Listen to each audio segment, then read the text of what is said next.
America ఇంత పవర్‌ఫుల్‌గా ఎలా మారింది? అమెరికాకు ప్రెసిడెంట్ అయిన ట్రంప్ ఈ విధంగా తనకిష్టం వచ్చినట్లుగా దేశాలతో ఆడుకోగలుగుతున్నాడు. అమెరికా తనకు నచ్చిన దేశాల ప్రభుత్వాన్ని కూలగొట్టేస్తుంది. బంగ్లాదేశ్, పాకిస్తాన్ అండ్ ఇప్పుడు వెనిజులా. ట్రంప్ నాకు గ్రీన్‌లాండ్ కావాలి అని ఏకంగా యూరప్‌ని బెదిరిస్తున్నాడు. వెనిజులా దేశంలో ఆయిల్ అన్నిటిని దోచేస్తున్నాడు. ఇరాన్ దేశం అభివృద్ధి చెందకుండా ఆ దేశం పైన శాంక్షన్లు విధించాడు. ఈ శాంక్షన్లకి భయపడి ఏ దేశం కూడా ఇరాన్‌తో బిజినెస్ చేయట్లేదు. వాళ్ళ ఆయిల్‌ని కొనట్లేదు. ప్రపంచంలోనే మోస్ట్ పవర్‌ఫుల్ కంపెనీస్ అన్నీ అమెరికాలోనే ఎందుకు ఉన్నాయి? అన్ని దేశాలు డాలర్స్‌కి ఇంతగా విలువ ఎందుకు ఇస్తాయి? అసలు ప్రపంచ దేశాలు అమెరికాకు ఎందుకు భయపడతాయి? అన్ని దేశాలు కలిసి కూడా ఈ అమెరికాను ఎందుకు ఎదిరించలేకపోతున్నాయి? ఈ అమెరికా పవర్ వెనకాల సీక్రెట్ ఏంటనేది మనము ఈ వీడియోలో చూద్దాం. ఈ వీడియోకు ఒక లైక్ చేయండి, సబ్స్క్రైబ్ చేసుకోండి. అమెరికా వరల్డ్‌లోనే మోస్ట్ పవర్‌ఫుల్ అండ్ బిగ్గెస్ట్ ఎకానమీగా ఉన్న అమెరికా ఎలా ఏర్పడింది? అమెరికాలో ఉన్న ఎవరు కూడా అక్కడ నేటివ్ అమెరికన్స్ కాదు అనే విషయాన్ని మనం తెలుసుకోబోతున్నాం.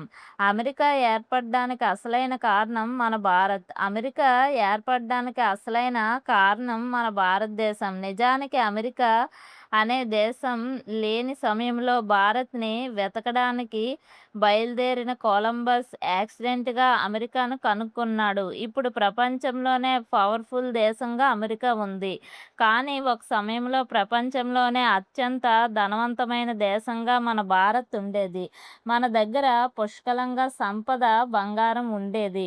ఇటలీకి చెందిన ఈ క్రిస్టోఫర్ కొలంబస్ 1492 ఆగస్టు 3న భారతదేశాన్ని వెతుక్కుంటూ ఒక భూభాగాన్ని కనుక్కుంటాడు. మన భారత్ గురించి ఆ సమయంలో యూరప్‌లో ఉన్న ప్రజలకు ఎలా తెలుసు? వాళ్లకు మన భారత్‌ని వెతకాల్సిన అవసరం ఏంటి? ఆ సమయంలో అంటే 1300, 1400 సంవత్సరంలో భారత్ వరల్డ్ బిజినెస్‌కి సెంటర్‌గా ఉండేది. చైనా ప్రొడ్యూస్ చేసిన సిల్క్, మన దేశంలో ప్రొడ్యూస్ అయ్యే మషాలాలు, ఇంకా చాలా వస్తువుల్ని యూరప్ దేశాలు ఇంపోర్ట్ చేసుకునేవి. ఈ బిజినెస్ కోసం వరల్డ్ సిల్క్ రూట్‌ని ఉపయోగించేవారు.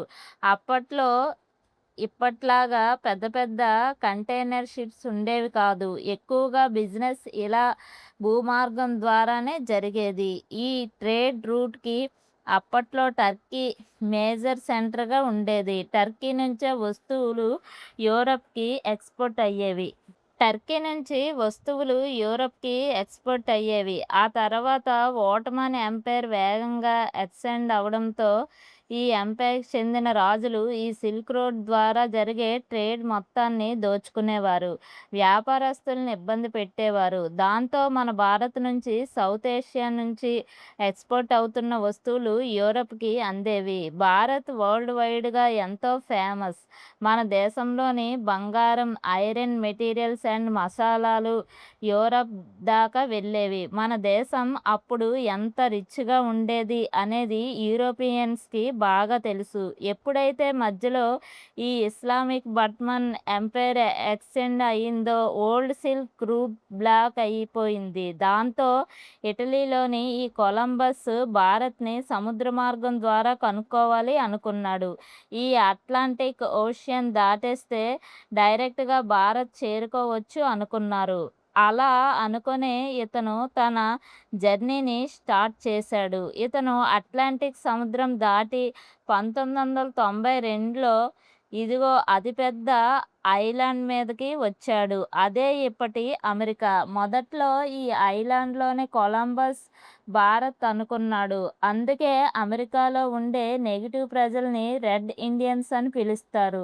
కొలంబస్ తాను కనుక్కున్న ఈ ఐలాండ్ గురించి యూరప్ మొత్తానికి ఇన్స్పిరేషన్ ఇచ్చాడు. ఈ యూరోపియన్ దేశాలు మిగతా వారి కంటే వ్యాపార విషయంలో కాస్త అభివృద్ధి చెంది ఉన్నారు.